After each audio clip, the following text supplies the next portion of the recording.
Hello po, it's me.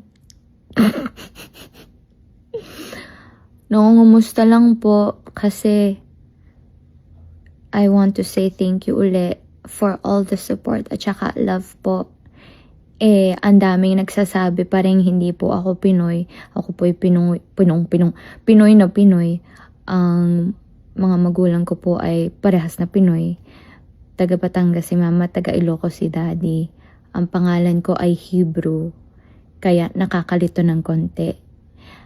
It sounds like, so it's Shekinah, that's how you pronounce it.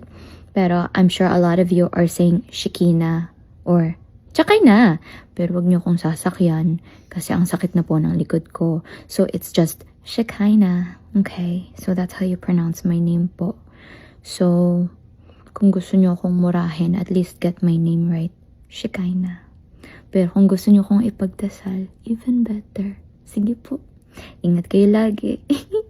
God bless po. Huwag kayo magpapastress sa mga kontrabida rules ko, ha? Huwag. Rawr!